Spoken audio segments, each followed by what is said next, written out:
पंतप्रधानांच्या महत्त्वाकांक्षी पीएम सूर्यघर या योजनेला महाराष्ट्र शासनाच्या महावितरण कंपनीनं ब्रेक लावल्याचा खळबळजनक आरोप all India renewable energy association यांनी केलेला आहे। महावितरणानं कोणत्याही पूर्वसूचनेशिवाय सोलार क्षमतेवर निर्बंध आणल्यानं ग्राहक आणि विक्रेत्यांमध्ये तीव्र संताप व्यक्त होतोय।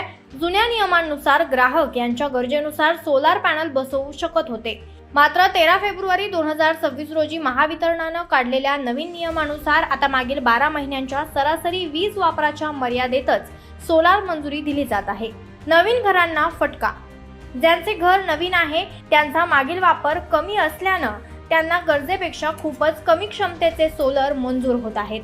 सोलर बसवल्यानंतर अनेक ग्राहक ई-व्हेकल, एसी किंवा इंडक्शन वापरतात, पण महावितरण जुन्या वापराचाच विचार करत आहे। 60 ते 80% ऑर्डर्स धोक्यात। या निर्णयामुळे राज्यातील 80% ग्राहक प्रभावित झाले असून हजारो सोलर ऑर्डर्स रद्द होण्याची भीती आहे। उद्योगांचे स्थलांतर।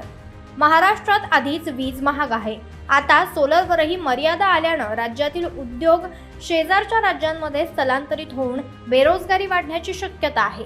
नांदेड जिल्हा ऑल इंडिया रिन्युएबल एनर्जी असोसिएशनच्या वतीनं नांदेड जिल्ह्याचे मार्गदर्शक सुरेश कदम, नांदेड जिल्हाध्यक्ष संदीप पोटफेलवार, ओमशेठ मानधने, त्याचबरोबर दिलीप सिंह हजारी, श्रीनिवास शेजुळे, गोपाळ हंबर्डे आदींसह आणि असोसिएशनचे सर्व सदस्य यांनी पत्रकार परिषद घेऊन सदरील या महाराष्ट्र शासनाच्या तुघलकी कायद्याच्या विरोधामध्ये तीव्र स्वरूपाचं आंदोलन छेडण्याचा इशारा देण्यात आलाय। वेळेप्रसंगी आम्ही संबंधित विभागाचे मंत्री, महाराष्ट्राचे मुख्यमंत्री तसेच देशाचे पंतप्रधान यांना भेटून हा कायदा सोलार विक्रेत्यांना आणि ग्राहकांना कसा घातक आहे हे पटवून देऊ आणि शासनाला केलेला कायदा रद्द करण्यास भाग पाडू आणि आमरण उपोषण किंवा मोठ्या प्रमाणामध्ये जन आंदोलन उभे करू।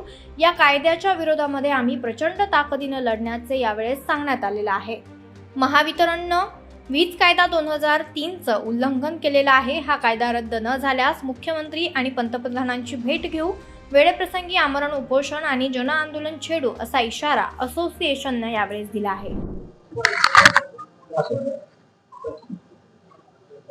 सर्वप्रथम सर्वांचे आभार, तुम्ही इतक्या शॉर्ट नोटीसवर आलात।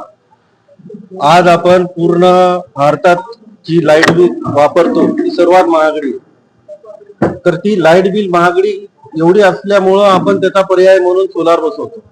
ते सोलार बसवण्यासाठी त्याला सबसिडी म्हणून सेंट्रल गव्हर्नमेंट कडून तुम्हाला सबसिडी सुद्धा भेटते आणि त्याचा प्रोत्साहन म्हणून त्याला लोन सुद्धा बँकेकडून भेटतं।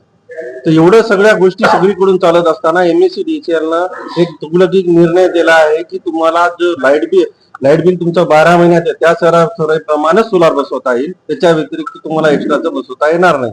त्यामुळे त्या निर्णयाच्या विरोधात आम्ही हे निषेध व्यक्त करत आहोत आणि प्रेस कॉन्फरन्स घेत आहोत। आमची पुढची भूमिका अशी राहील की हे निर्णय जोपर्यंत वापस घेणार नाही तोपर्यंत आम्ही तर लॉग इन करत नाही आहोत आणि नवीन ऍप्लिकेशन करणारच नाही, कारण महाराष्ट्राला त्यांना 1 नंबर करायचे म्हणतात आणि इकडे आम्हाला असं निर्णयाला समोर जावं लागत। त्यासाठी ऍप्लिकेशन करणार नाही आणि काहीच नाही। त्यांना महाराष्ट्र आता 2 नंबरला आहे, तर त्यांना काही दिवसात आम्ही न ऍप्लिकेशन केल्यामुळे त्यांचा इम्पॅक्ट त्यांचा दिसेल आणि आम्ही ह्याचं आंदोलन मुंबई परत प्रकाशगड परत जाऊन आंदोलन करण्याच्या तयारीत आहोत आणि ह्याच्या व्यतिरिक्त नाही ऐकलं तर आम्ही कोर्टातही जायची तयारी आहे।